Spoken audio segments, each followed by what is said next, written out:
4월은 잔인한 달이라. T.S. 엘리엇의 괴물같은 시집 황무지의 첫 행이다.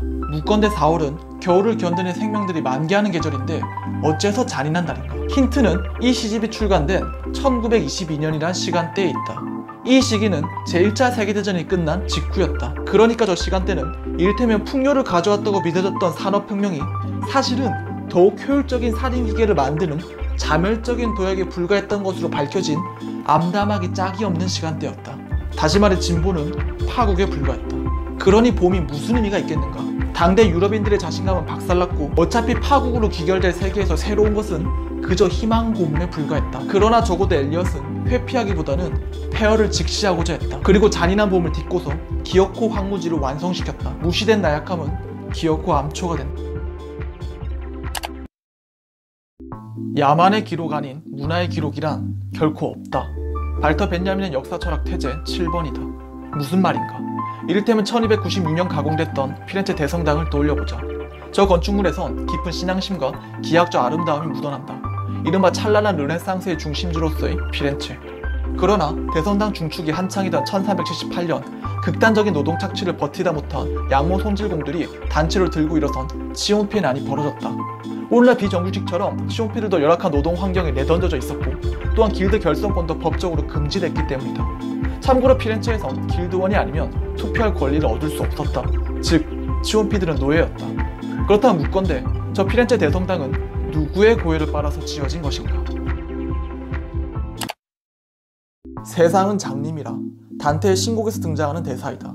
단테는 당대 부패한 교황권을 비판하며 정치 개혁을 꿈꿨지만 반대파에 의해 축출된 후 망명지에서 사망했다.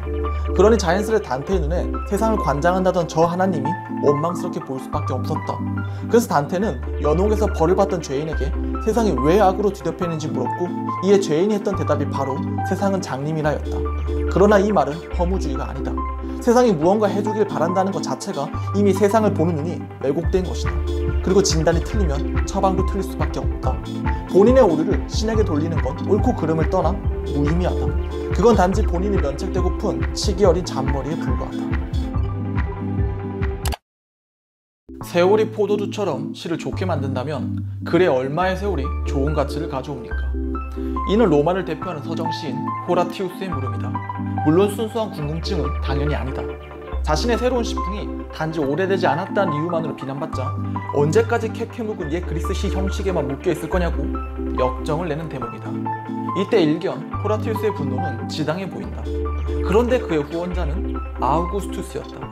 장차 700년을 이어온 로마 공화정을 끝장내고 황제의 시대를 열었던 바로 그 아우구스투스 말이다. 그렇다면 이때 호라티우스의 시작은 구체제였던 공화정에서 새로운 체제인 황제정으로의 이행을 합리화하는 일종의 이데올로기적 은유로서 기능하게 된다. 정치는 예술의 순수성엔 아무런 관심이 없다. 혁명, 그 미지의 땅의 완전한 지도를 주머니 속에 지닌 척하는 사람들은 사실은 미치광이이다. 이 말을 한 사람은 19세기 내도록 악명을 떨쳤던 루이 오기스트 블랑키이다. 프랑스 급진주를 대표하는 인물이었던 그는 평생토록 비밀결사와 봉기에 헌신했고 덕분에 19세기를 통틀어 가장 위험한 인물로서 취급됐다. 이런 블랑키가 강조했던 지점 중 하나는 이 세상에 완벽한 계획이란 결코 존재하지 않는다는 것이었다. 세계는 완벽한 예측이 불가능한 복잡계에 속하고 예상치 못한 검은 백조는 언제든 출몰할 수 있다. 따라서 완벽한 계획을 짜겠다는 건 사실상 아무것도 하지 않겠다는 말과 다를 바 없다. 무수히 쌓이는 박식감 속에서 삶은 대기실이 되어버린다. 완전함이란 불완전함의 결론이지 결코 원인일 수 없다.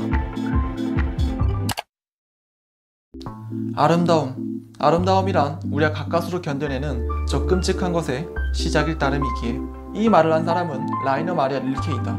두이노 비가를 시작하는 첫 시에서 적은 문장이다. 묻건대 아름다움은 왜 끔찍한 것인가? 가령 이 성모 마리아와 아기 예수의 그림은 아름답다. 그러나 이 그림은 1913년 히틀러가 그린 것이다. 다시 말해 칸트의 통찰처럼 미화와 도덕 판단은 아무런 관련이 없다. 그런데 도덕은 누가 정하는가? 전 근대의 자유연애가 부도덕으로 금지됐듯 여러 요인 중 하나는 분명 권력이다. 그렇다면 아름다움엔 체제를 거부하는 전복적 성격이 있다. 적어도 그 실마리를 제공해준 역할 정도는 얼마든지 담당한다. 히틀러와 혁명이 같은 바구니에 뒤섞여 있다니 이 얼마나 끔찍한 가능성이란 말인가. 아름다움 앞에선 신중해야 한다. 카라지치가 시인이었다는 것은 우연이 아니라고 저는 생각합니다. 이는 슬라브의 지제에게 했던 말이다. 우리는 흔히 시인들이 진실을 말한다고 생각한다. 시인은 세상에 때묻지 않은 순수한 시선을 가진 존재이고 세속을 넘어선 초월적 가치를 추구하는 존재라고 말이다. 그러나 세속성을 초월한다는 건 매우 위험한 이면을 갖는다. 세속성에 대한 비하는 곧 지극히 세속적이기 짝이 없는 존재인 인간들에 대한 경멸로 비약하기 쉽기 때문이다. 세속인을 존재 망각이라 비판했던 하이데거가 나치에 가담했던 건 결코 우연이 아니다. 같은 이유에서 지적이 언급한 라도반 카라지치는 시인이자 잔혹한 인종청소와 대략 학살로 얼룩졌던 보스니아 내전의 지도자이기도 했다. 순수함은 미덥지 못한 도구이다. 앙가주망이란 무엇인가? 프랑스 앙가주망은 정치 철학에서 사회적 참여를 뜻한다. 그렇다면 참여는 무엇일까? 앙가주망의 어간인 가주는 서약이나 담보의 의미를 갖는다. 데리다는 이것이 정치적 의사소통을 위한 원초적 수용이라고 봤다. 이를테면 우리는 명백한 늑대와는 대화하지 않는다. 사냥감과는 서약이 필요 없다. 최소한 대화 중 폭력을 쓰지 않을 것이란 암묵적 확신이 있을 때에만 대화할 수 있다. 또한 저 가주는 폭력이 아닌 언어의 스스로를 개방하겠다는 근본 서약이기도 하다. 서약은 언어라는 것이기 때문이다. 이런 맥락에서 앙가주가 계시하다라는 의미를 갖는다는 건 의미심장하다. 인간은 언어를 통해서만 비로소 인간으로서 계시된다. 너 자신을 알라. 흔히 소크라테스가 했다고 알려진 말이다. 그러나 소크라테스는 델포의 신전에 적힌 이 문구를 옮겨왔을 뿐 실제로 그가 한 말은 아니다. 누가 이 글귀를 처음 새겼는지는 아무도 모른다. 그러나 확실한 건 소크라테스가 이 말의 의미를 오염시켰다는 것이다. 본래는 주제 파악을 하라는 뜻이었지만 정작 제자들에게 소크라테스는 아토포스라고 불렸다.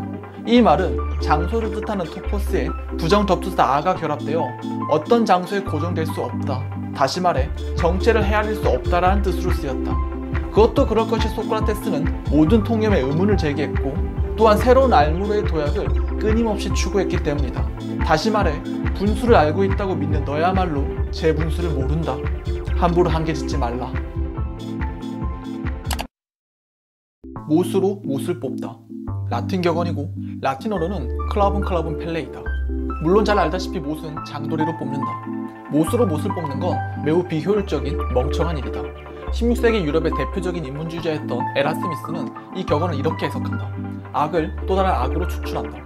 그러나 좀 삐딱하게 생각해보자. 만일 못밖에 없다면? 그러니까 역사의 무대에서 박힌 못을 뽑을 장도리의 존재 자체가 이미 형이상학이라면? 이 경우 장도리가 있으리란 믿음은 자신의 손에 들린 것이 못임에도 불구하고 그게 곧 장도리라 믿는 망상으로 쉽게 전환된다. 왜냐하면 인간은 보는 걸 믿는 게 아니라 믿는 걸 보려는 존재이기 때문이다. 그래서 항상 이렇게 되물어야 한다. 장도리가 진짜 있나?